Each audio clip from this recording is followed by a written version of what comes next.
बच्चों, आओ पढ़ते हैं आज हम लिंग के बारे में। लिंग किसे कहते हैं? संज्ञा के वे शब्द जिनके द्वारा हमें पता चलता है कि वे स्त्री जाति के हैं या पुरुष जाति के, उन सारे शब्दों को हम लिंग कहते हैं। अर्थात जिन शब्दों से हमें ये पता चलता है, ये बोध कराता है कि वे स्त्री जाति की तरफ इंगित कर रहे हैं कि पुरुष जाति की तरफ इंगित कर रहे हैं, उनको सबको हम लिंग कहते हैं। लिंग दो प्रकार के होते हैं, पहला स्त्रीलिंग, दूसरा पुल्लिंग।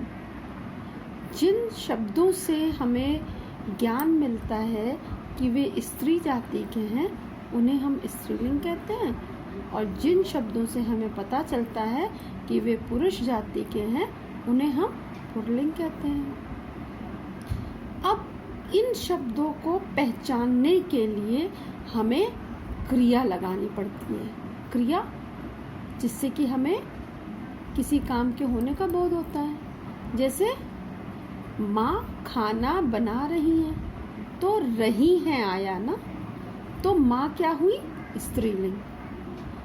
पिताजी बाजार गए हैं, आया क्या? गए हैं। तो जब गए हैं आया, तो यहाँ पे पिताजी क्या हुए? पुल्लिंग। अब दुनिया में बहुत सारे शब्द होते हैं, तो सबके लिंग तो हम उसका स्त्रीलिंग शब्दों के हम पुल्लिंग या पुल्लिंग शब्दों के हम स्त्रीलिंग याद नहीं रख सकते।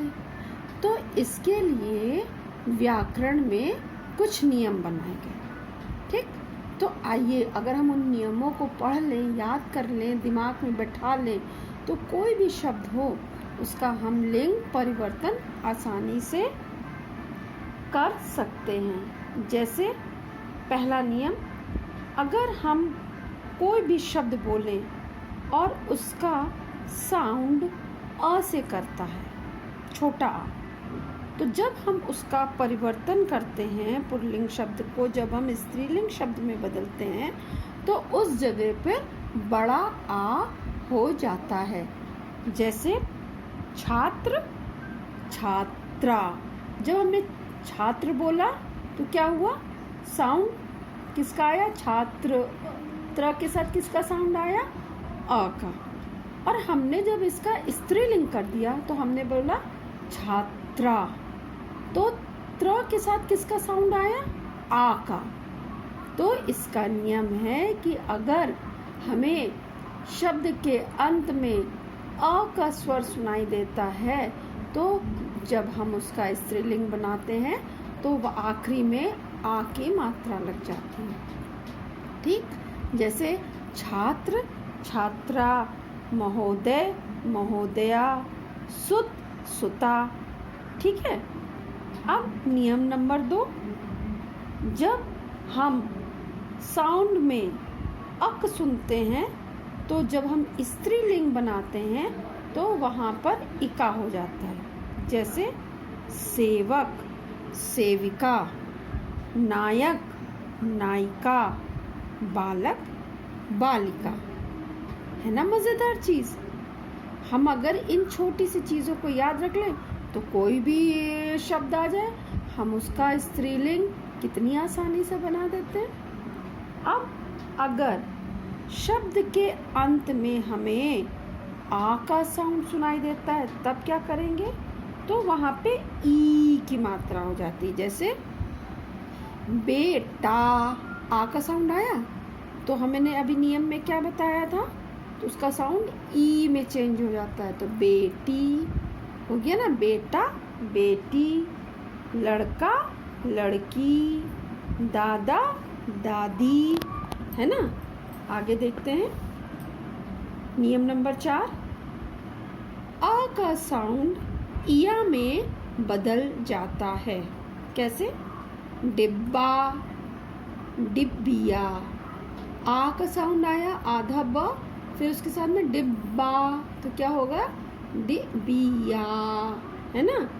लोटा, लुटिया, गुड्डा, गुड़िया, है ना। अब हम एक 5वां नियम देखते हैं। कुछ शब्दों के अंत में नी जोड़ दिया जाता है, जैसे मोर, मोरनी, शेर, शेरनी, है ना। मास्टर, मास्टरनी। नियम नंबर 6, कुछ शब्दों के अंत में ई की जगह में इन लगा देते हैं। कैसे? माली, मालिन, है ना। लुहार, लुहारिन, है ना बच्चों। तो अगर इन नियमों को हम याद रख लें तो हमें लिंग परिवर्तन में कितनी आसानी हो जाती है ना। नियम नंबर 7, शब्दों के अंत में अगर साउंड सिंगल वर्ड आ रहा है, मतलब छोटा आ रहा है, स्वर बड़ा नहीं है, मतलब उस जगह कोई भी मात्रा नहीं है, तो उस जगह जब हम स्त्रीलिंग उस शब्द का बनाते हैं तो आनी लगा देते हैं। एग्जाम्पल, सेठ, ठ में कोई मात्रा नहीं, तो सेठानी। साउंड किसका आया? आनी का। इसका मतलब ठ में आ की मात्रा और उसके साथ में हमने क्या लगा दिया? नी। सेठानी। नौकर, र में कोई मात्रा नहीं, नौकरानी, र में आ की मात्रा और नी, आनी का स्वर आ गया, साउंड आ गया। नियम नंबर 8, कुछ शब्दों के अंत में मान अगर होता है तो स्त्रीलिंग जब हम उन शब्दों का बनाते हैं तो उनकी जगह मति हो जाता है, और वान की जगह वती। आइए पहले हम मान वाले शब्दों को देखते हैं। जैसे श्रीमान, हमने क्या बताया? श्रीमान, और मान की जगह हमने क्या लगा देंगे? मति। तो क्या हो गया? श्रीमती। बुद्धिमान, बुद्धिमती। आयुष्मान, आयुष्मती, है ना। उसी तरह अभी हमने बताया वान की जगह वती हो जाता है। जैसे गुणवान, गुणवती। पुत्रवान, पुत्रवती। बलवान, बलवती, है ना। तो इस नियम में मान जब होता है तो स्त्रीलिंग बताते समय मति लग जाता है, और वान जब होता है तो स्त्रीलिंग बनाने में वती लग जाता है। कुछ शब्दों में, नियम नंबर 9 है, कुछ शब्दों में बड़ी की मात्रा का साउंड अगर आता है तो उस जगह पर इनी आ जाता है। जैसे शब्द के आखिरी में अगर बड़ी की मात्रा लगी है तो जब हम उसका स्त्रीलिंग रूप बनाते हैं तो आखिरी में साउंड इनी आ जाता है। जैसे हाथी, हथनी। अभिमानी, अभिमानिनी। तपस्वी, तपस्विनी। यशस्वी, यशस्विनी। वनवासी, वनवासिनी। ठीक है। उसी तरह से नियम नंबर 10, जैसे अगर साउंड में आखिरी में ता होता है तो उसकी जगह स्त्रीलिंग रूप में उसका त्री हो जाता है। जैसे नेता, नेत्री। अभिनेता, अभिनेत्री।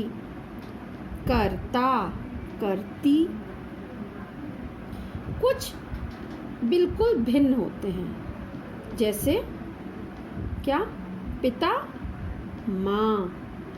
भाई, बहन। नर, मादा। विदुर, विदुषी। विधवा, सॉरी।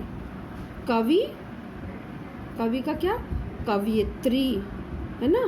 विद्वान, विदुषी। सम्राट, सम्राज्ञी, है ना। तो ये बिल्कुल अलग होते हैं। अब मैं क्रिया शब्द और विशेषण शब्द लगा करके हम लिंग की